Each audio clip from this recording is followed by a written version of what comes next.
I think we got some. Yep, you got some pickup there. Hey, Yeah. well, everybody, this is John from Flint Talk Radio, and today I have the great pleasure of sitting down and talking with a guy that's been here a couple of times in the past, and he's here again. His name is Russell Wayne.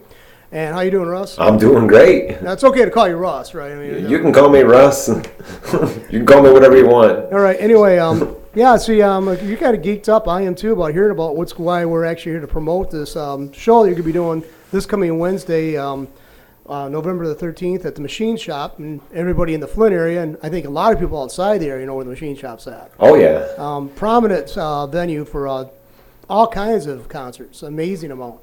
Anyway, you're going to be on stage, drum roll. You're going to be on the stage with the lead singer of Staind. Right on. Yeah. Not the former, or is he still doing stuff with Staind? He does stuff with Staind, but he has his own stuff too, which is something that I mean, I can relate to that, being with Crop Circle for 15 years and then, now out there trying to make it on my own. Yeah. So I mean, that's got to be a distinct pleasure. I mean, he's like, Staind, from what I know about, has been around, well, they were like really prominent when I left U of M in 2001. They were really on the charts, and a lot of talk around the colleges about them. And so that's got to be me. That's, 12, 13 years ago already. So yeah. So I mean, that's amazing. And so you're going to be working with him. That's got to be it. How did this come about?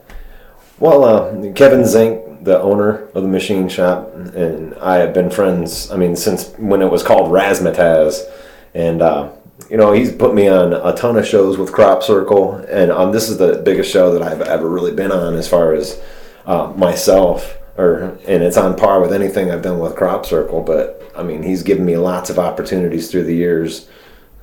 Well, I mean, I heard that you're going to be on stage with the guy from Staind. That's impressive. I'm glad. Yeah. I mean, you're very talented, and I mean, I'm glad to see that you're given this opportunity. I mean.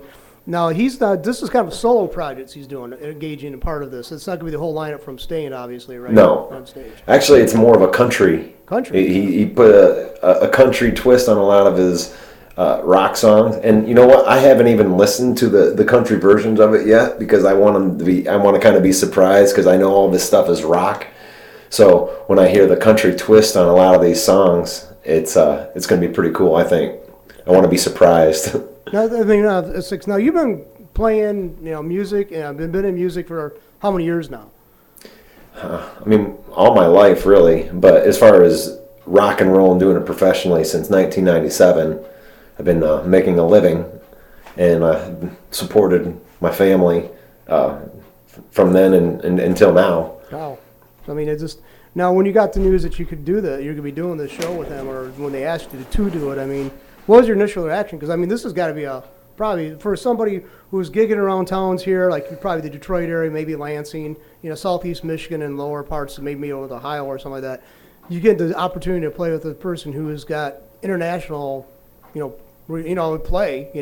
That had to be a significant milestone for you. It was huge. Yeah. We talked for a couple months, Kevin and I, back and forth, and those kind of shows, the big international type shows, they usually come with their own people.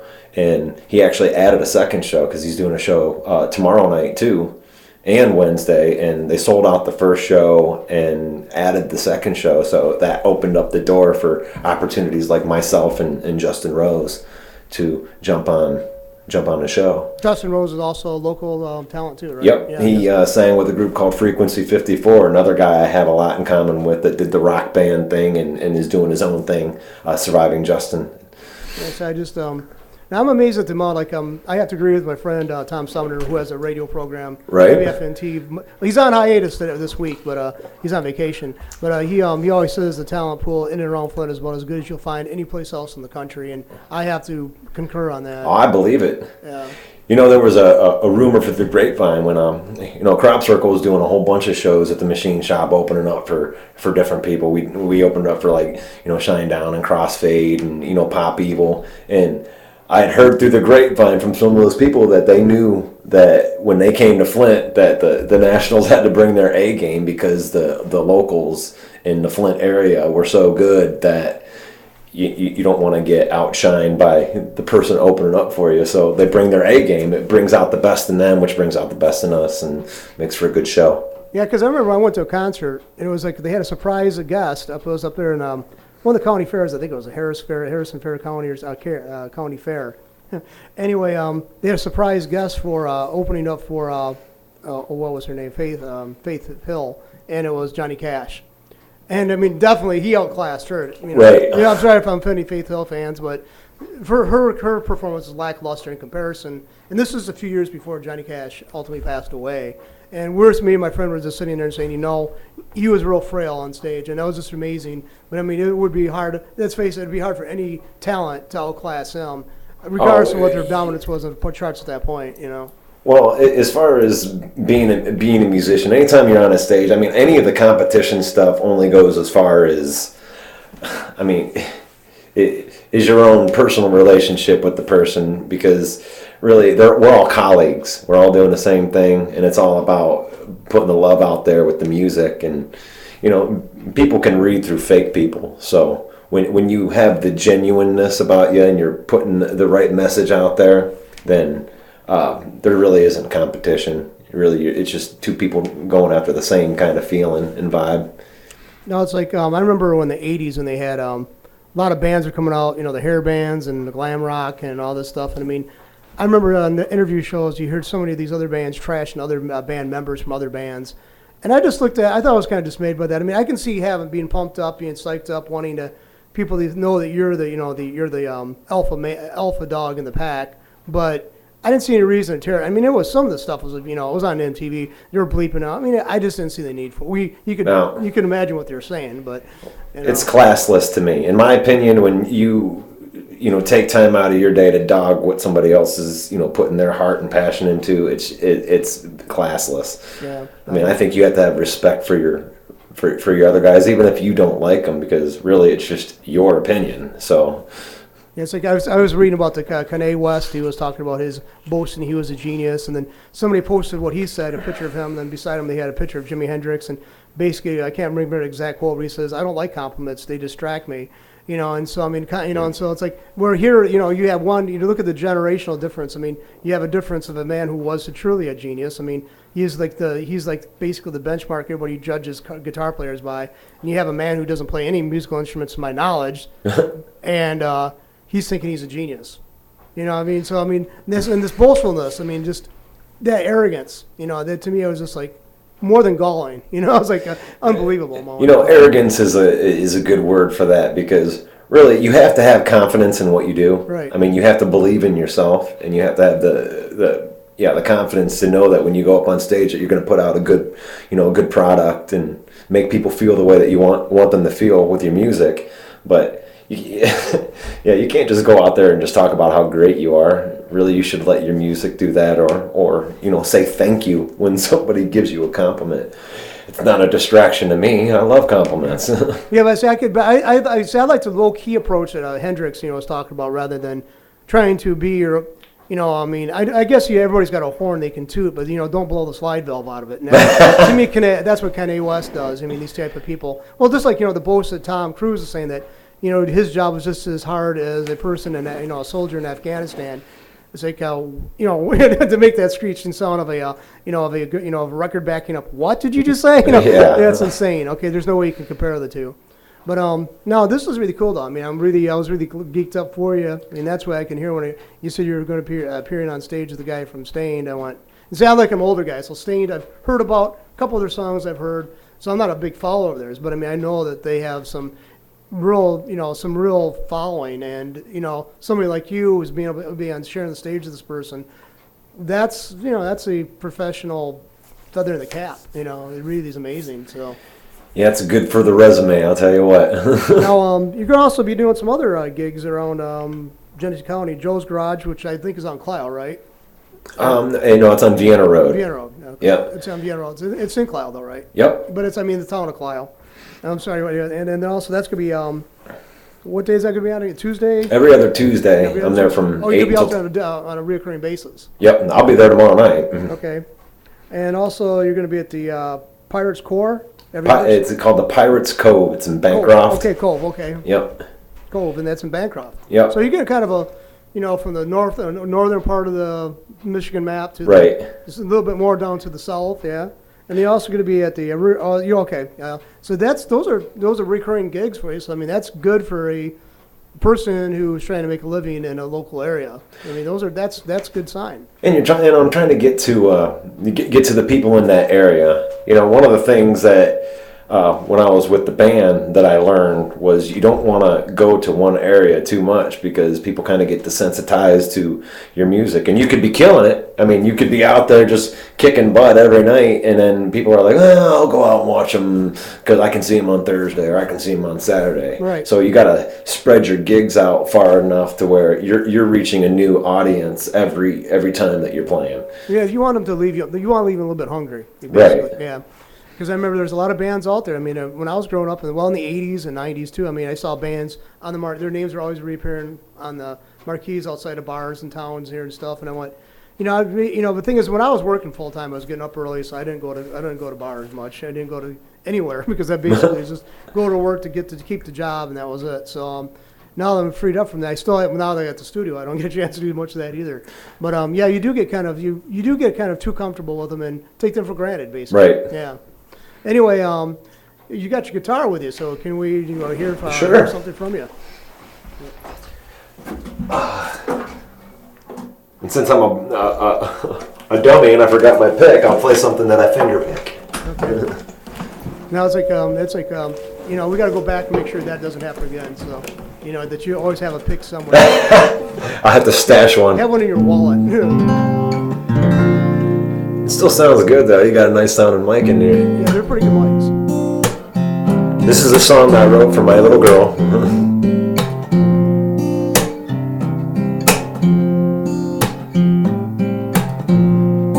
This is called By My Side.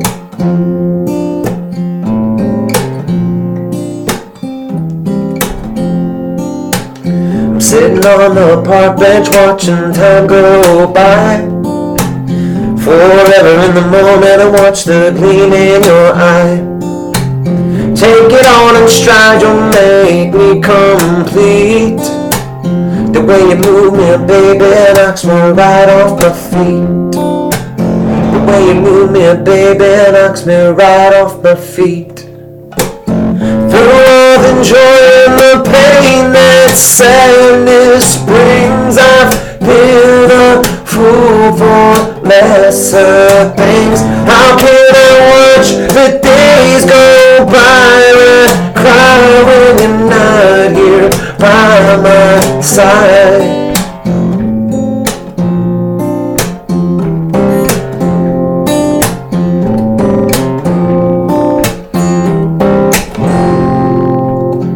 Walking through your life, I'll take you by the hand. I'll hold you close to me just to make you understand. Don't shy away because you know that it's true. I give it all away for the moment with you. I give it all away for the moment with you. Through all the joy and the pain that sadness brings, I've been a fool for lesser things. How can I watch the days go by and cry when you're not here by my side?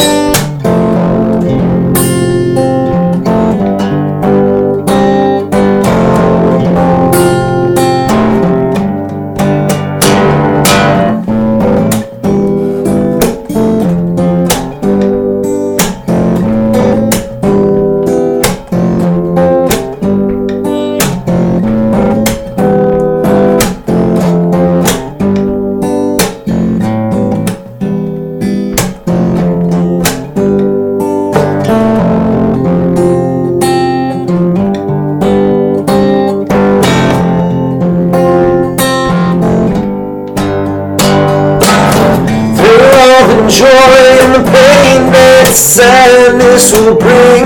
I've been a fool for lesser things. How can I watch the days go by and cry when you're not here by my side? By my side. By my side.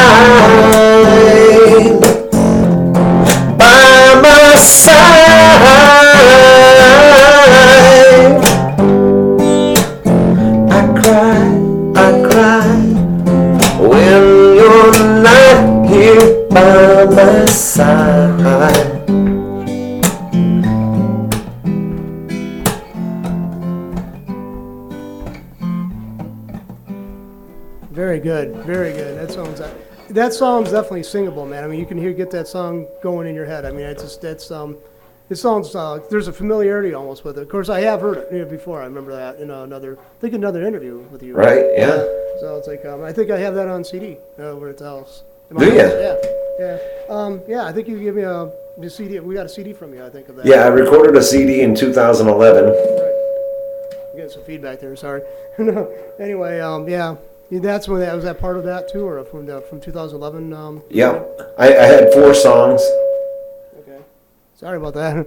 I had 4 songs that I recorded Right. out there, and that's just a matter of just trying to get something out there. It's very, very expensive, the recording process, to get it done the right way. So I went out to Salt Lake City with the guys from Royal Bliss and their producer, Matt Weiniger, who is a drill sergeant type of producer, and got to really experience what it's like to have somebody crack the whip on you, and got those 4 songs done. Yeah. And they sounded really, really good. I was impressed with what came out of there. You know, It was it's like an observation I'm making too about the recording industry, the music industry.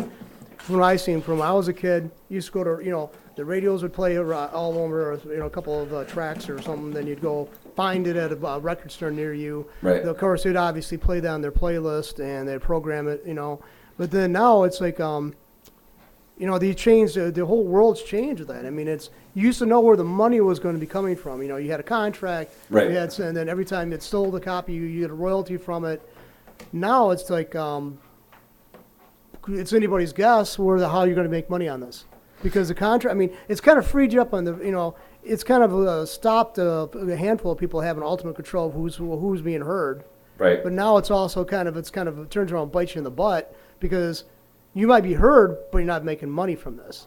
People are passing these tracks around and they're not paying for it. Maybe somebody did it down initially, but now they're passing on their friends and MP3 players, and they send the files to an email. Right. So I mean, that's got to something that's got to. I don't know how that's going to be, addressed. Well, I think when it comes to the music industry, it's gonna change. It's changing right now. It's changing into something that nobody really knows where it's gonna go. And for the time being, you really just have to be okay with people stealing your music and have it out there. I mean, I don't really get mad anymore. I've kind of threw it off to the side, where I know that people aren't really going to pay for the music unless they're out at the show and they buy my CD, or if they can go and download it. Some people do it the right way. I'm not going to say not everybody, but for the most part, you got to try to make your living off of playing live in front of people and showing them who you are, because ultimately you're selling yourself. Right. I mean, the music's one thing, but people that buy into the person more than they buy into, oh, this song's awesome. Yeah, to me, the music industry is definitely something where any kind of industry, artistic endeavor, you're putting yourself out there. You're vulnerable as hell. Mm-hmm. I mean, it's like, and what sort of surprised me too, if somebody doesn't like your music, somebody doesn't like your artwork you do, they then proceed not to be able just to either ignore it because they don't like it. They feel the need to attack it like it's some kind of enemy, and then you along with it. Or like you're doing something wrong, where it's Right. like, look, this is coming from me, Right. and this is how I feel about things or whatever, and someone to say, hey, that's not right. And it's like, well, wait a minute, this is my opinion. How can you tell me my opinion ain't right? It's Well, like, they do that all the time on Facebook. Hey, Post that's- something on Facebook, you get attacked. But it's politics too. I mean, that's that's what I'm addressing too. I mean, everything's political though. I mean, basically, trying to get as many people in the same camp as this other person is, so they can oppose anybody who has an opposing view. Everything's politicized in this world. Right. I mean, it's unavoidable. It's politicized in a household. I mean, when you got a dad and mom and kids, you got factions developing there. I mean, so Right. everything's politicized. But I just think it's some Lester Bangs. I don't know if you ever heard of him. He was infamous critic. Man, he died back in the early 80s, early 90s, early 90s. He used to write for, I think it was Cream magazine and some other magazines. He felt the need to blisteringly attack, a artist, especially if it had been one that he initially embraced, and then they come out with something he felt like it was he took it as a personal rejection or a violation of this kind of relationship, I think. And it was just really strange, this visceral response he'd offer up, But But Well, and people love just reading his rants, I guess. So Well, it's almost like versatility becomes a weakness. right. After a while, it's like, well, look, I want to try something new. Well, you can't try something new.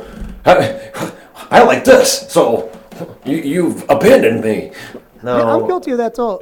I'm guilty of some things. Like I've heard somebody like do a cover of a band, a band song that I grew up hearing. They change it. I want to beat them up for that. I'm guilty of it too. But I just don't go. I just realize, okay, I don't have to listen to it. If I Right. like a TV show or what they say or what they believe in, I don't have to listen to it. I don't feel the need to ban it, Right. or to banish it, or to put them into exile. Yeah, it's like listen to what you like and then leave it at that. Right. Because you're not going to like everything from every artist. I mean, that's just a fact of life. Right. I mean, it's impossible.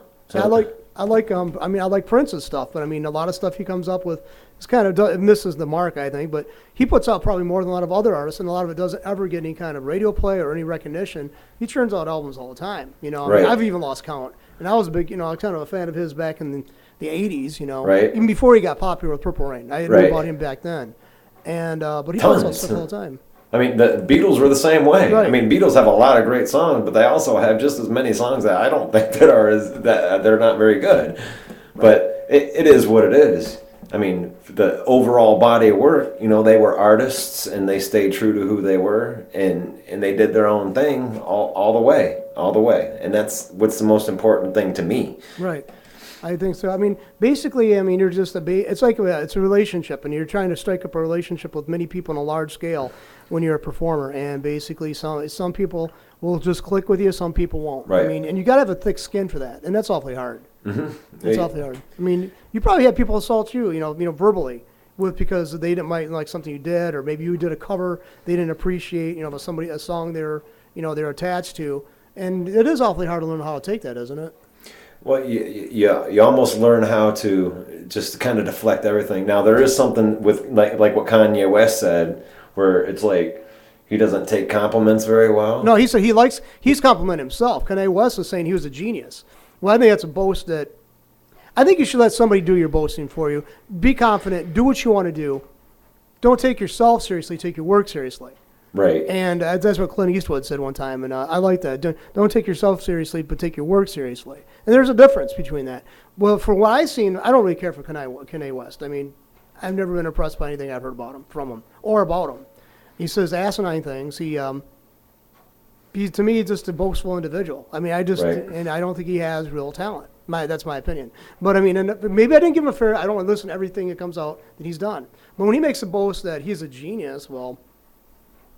It's like Well, that's setting a high standard for yourself. So if everybody's going in and you say you're a genius, and then you're going in with this guy's a genius, so let me hear what a genius sounds like. Right. I mean, you're really setting yourself up for disappointment. That's when you do it exactly like right. that. I mean, just a self-preservation thing. Don't put yourself out there that far. You're already doing it as a performer.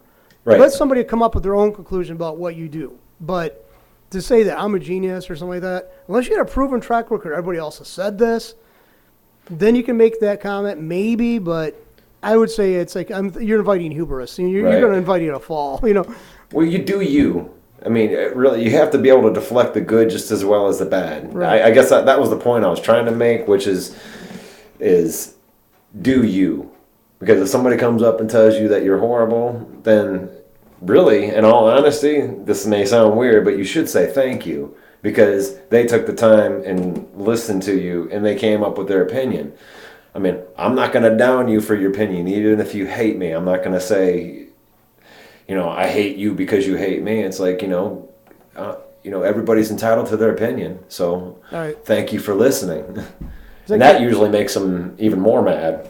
Okay, get madder. Now, you also have a presence on the internet, too. We'll cover that because you're also at on Reverb Nation at Russell Wayne Live. That's all one word together Yep. right there. So Reverb Nation.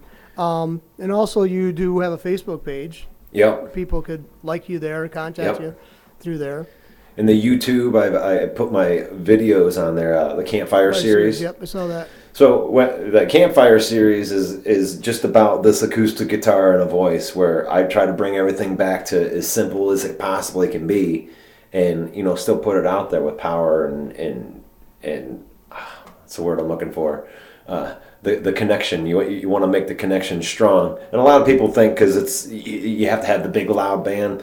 I don't think so. No. You can connect with people with just, around the campfire. You remember those days, college days, when, sitting around a campfire with about 10 people and a couple of them got a guitar and they just start, singing a song with some bongos and some harmonies or just, one guy singing a song. Well, look at MTV had that series called Unplugged. Yep. And I mean, even had rappers and hip hop people who typically depend heavily on technology, synthesizers and all that stuff, and and computer generated sounds. They'd actually do the Unplugged, and some of them phenomenal. So I mean. Yeah, I mean, an Extreme, that group that was out in the 90s, they had that song, More Than Words. Yeah. And they had two guys in guitar.